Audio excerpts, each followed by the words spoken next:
shi jahilci a ɓangaren kaɗaita Allah ba uzuri ba ne, saboda Allah ba mu awa 24 duk kacaniyar da za mu yi a duniya musallahira ya fi muhimmanci.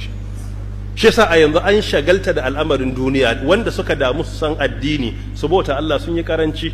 Ana shikan jahilci, ana zaman auren jahilci, ana komen jahilci, ana mu'amalar jahilci, har musulmi ya gagara gane cewa wai addini ya karantar da komai. Akwai musulman da jahilci ya sa ba su san cewa musulunci ya karantar da kasuwanci ba, shi yana ga a kasuwa babu musulunci. Akwai wanda a yanzu ba su san wai zaman aure addini ba ne. Akwai wanda kai tsaye ce shi fa harkan aure bai so a shigo mar da addini, shi fa maganar addini bai ba. Akwai waɗanda suke siyasa ba su san musulunci ya karantar da siyasa ba saboda jahilci. Ita kalmar siyasar larabci ne, a hadisi aka fara saninta, kanat banu isra'ila tasusuhum anbiya'uhum. Ita kanta kalmar siyasa din ba Hausa bace, so da haka babu wata siyasar duniya da ba a Qur'ani da sunna take ba. Duk siyasar da take wajen Qur'ani da sunna wallahi sunanta bata ne da halaka ne. Shi musulmi baya yin abin da babu addini a ciki. Don haka aurenka akwai addini, kasuwancinka akwai addini, zaman ofis ɗinka akwai addini, siyasarka akwai addini, tafiye-tafiyenka akwai addini, komai za ka yi akwai addini. So amma jahilci ya sa wani bai gane addini ya karantar ba. Mutane ba sani ba fa akwai takaddun a siyasar shari'iyya. Ita siyasa a mahangar shari'a an rubuta sama da shekara 800, kuma Qur'ani ya karantar da siyasa ga ayoyi da dama. Amma musulmi yana sallah sai ce wai kar a yi maganan ma siyasa a musulunci. Wa ya gaya maka? Ai ba addini ba ne, addinin shi ya karantar da ita. Duk al'amarin da aka cire addini a ciki, in dai kai musulmi ka neman aljanna, ka ce to ba ruwanmu da shi. In kwa mutum ya ce bai bukatar musulmai su yi magana a kai ko su ba da fatawa, to shikenan sai dai ɗayan biyu, ko ya haƙura da siyasar ko da addinin. Amma in dai musulmi yake, to dole ya saurara ya ji yaya Allah ya ce ake yin ta, dole ya tsaya ya ji yaya annabi Muhammad sallallahu alaihi wasallam bayanin yaya ake yin ta. Wannan shine ka'ida na addini.